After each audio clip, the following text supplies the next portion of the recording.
Section 14 survivors are residents who actually lived on Section 14.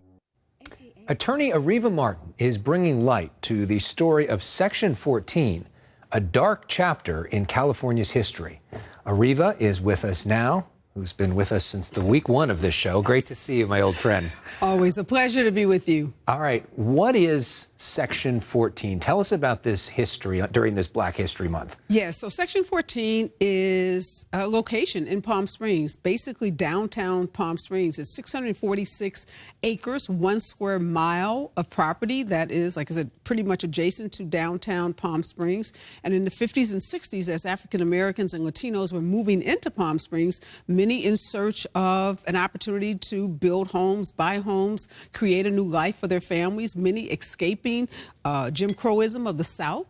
Palm Springs at the same time is building itself as this desert location. So they had a need for laborers. These workers had a need for jobs. So it's a perfect marriage. But Palm Springs, like many other cities throughout California and throughout the country in that time period, had very, very hostile, racially restrictive covenants as it related to housing. So Black families couldn't live anywhere in Palm Springs. They were confined to certain communities. And it was this 646 acres of land that was owned by the indigenous tribe, the Agua Caliente. Those individuals, the tribal owners, allow the Black and brown families to live in this area, to build homes, to bring homes from other locations, and to create what became this very thriving community. Until the city stepped in and said, get out, and then they literally burned down their homes, right? It's a really horrific story, and it's amazing that so many people don't even know the history of Palm Springs. Yes, the city as this thriving desert location is becoming more popular with tourists and international travelers. They discover they have a little problem, and that little problem to them is that the Black and brown community that is thriving is in the heart of now what is becoming this thriving, downtown area with bars and restaurants. And so they needed to get rid of these families. I mean, short and simple, that's what they did. And they used their sheer force and might, the city fire department, to actually go in and burn the homes, burn the communities, and then they would go in with bulldozers and just demolish these communities. And for 60 years, Elex, they kept this well-kept secret. The narrative around what happened to Section 14 was pretty much dictated to and led by those who were aligned with the then mayor, Frank Bogart, and they basically made the families who were upended believe that they had done something wrong, that it was their fault that their community was upended. But we know differently. There was a Attorney General's report from that very same time period. Attorney General from California went in, did an investigation, a scathing report, calling it a city-engineered Holocaust. And years later, as you and others have been bringing this up in the last few years, the mayor of Palm Springs, other council members on Palm Springs acknowledged that the city was wrong. Yes. But they haven't done anything about it. And that's where you step in as a civil rights attorney. You've been trying to get $2 billion for these people. And I know you're in the midst of a negotiation with the city. What do you want and how is that going? Yeah, so let me just back up on the $2 billion. So when I got hired by the survivors and descendants, I have over 1,000 clients. There had never been a harms assessment. No one had ever gone in to assess what was the harm done to these families. So I brought in a noted economist, and that's what she did. So the $2 billion is the harm assessment that would typically be done after a hurricane or earthquake.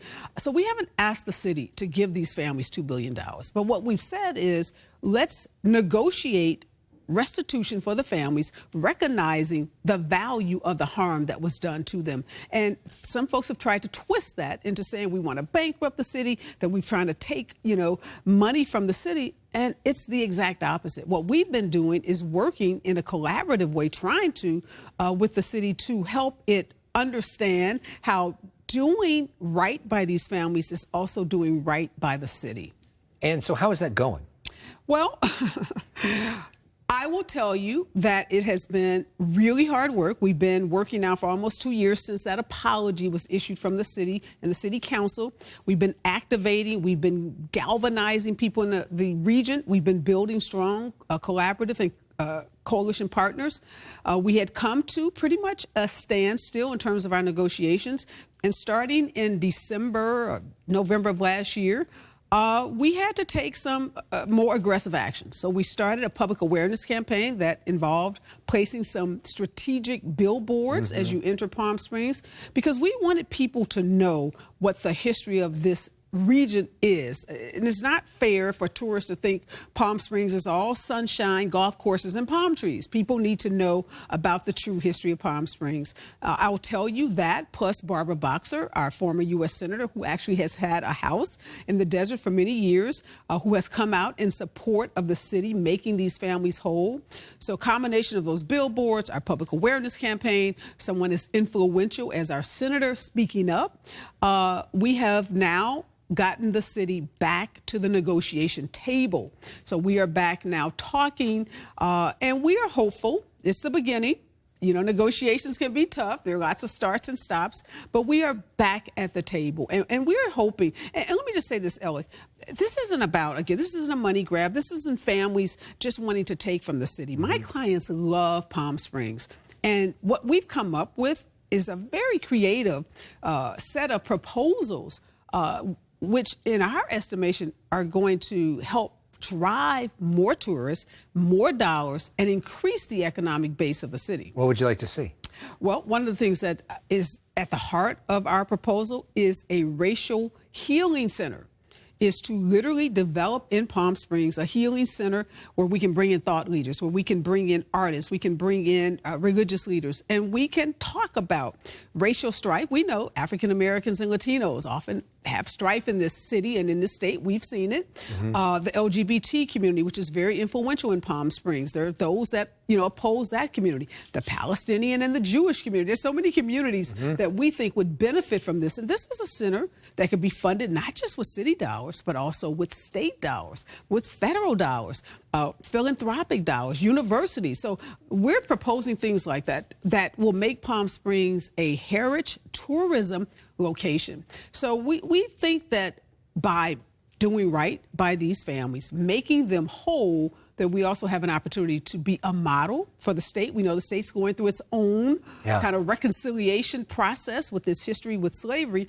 And we see Palm Springs as being able to lead the state and become a model that many other states across the country, and then cities even in California can follow. So that's how you see it fitting into the state model. And what have you heard back in terms of the state on that front? Well, a lot of positivity, a lot of positive things. Senator Steve Bradford, who is on the Reparations Task Force for the state, he issued an op-ed again, encouraging City Council of Palm Springs to do the right thing. Palm Springs is mentioned in one of the bills that has been proposed as a part of the reparations package that was introduced into the legislature this season, or this legislative period. But we think that this is something that Governor Newsom could get behind, that the entire Democratic Party legislature could get behind, because they are looking for ways to implement some of the proposals that came out of that 1,000-page reparations report. Well, and some of the criticism on the reparations debate, whenever you have it, is this idea that you're talking about slavery. These are people that are long dead. I have nothing to do with this. Why are we talking about this? But this is a situation where a lot of these people are alive. Yes. This is a situation where there is a way to make them whole. This is something very specific where it's clear there was a wrong and there is a way to make it right. So this is different than some of the statewide debate over this, and seems like it would be an easier political win for the governor. Very different, very narrowly tailored solution to, as you said, a very specific problem that's well documented by the Attorney General. It was also well documented by the Palm Springs Human Rights Commission as well. So we do believe it can be something that the governor and the legislature could wrap their arms around and use it, though, as a model for how to come up with some creative solutions, because you're right. People get really freaked out when they hear the word reparations because they're always thinking about what is it going to cost.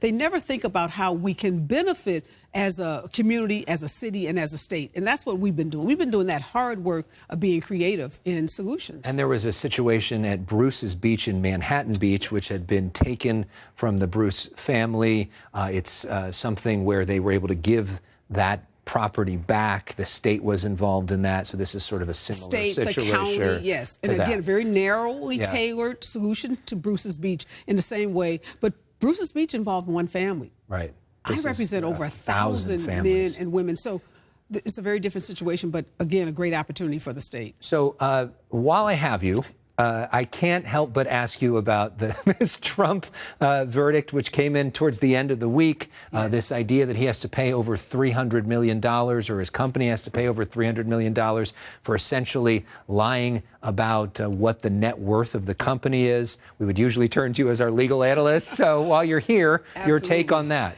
Not surprised by it. We knew for a while that the decision was likely to come down this week, and it was likely to be today. And we knew from the testimony that was given throughout that trial and from some of the comments and the rulings by the judge that it wasn't going to be good for the Trump team.